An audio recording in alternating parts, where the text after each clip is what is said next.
Dumalo sa public auction si Acting Secretary Frederick Go ng Department of Finance bilang pagpapakita ng suporta sa akbang ng ahensya na maibalik ang kita para sa taong bayan.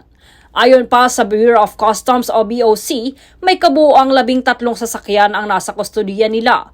Ngunit 7 lamang ang iniaalok sa public auction ngayong November 20. Nagsagawa ng public viewing mula November 12 hanggang 14 upang mabigyan ng pagkakataon ang mga interesadong bidder na masuri ang bawat sasakyan.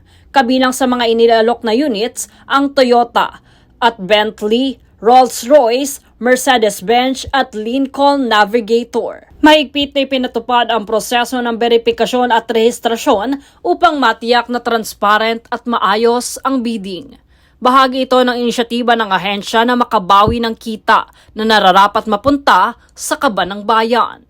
Pagtitiyak pa ng BOC, ang lahat ng maliliko mula sa subasta ay direktang iuulat at idedeposito sa National Treasury.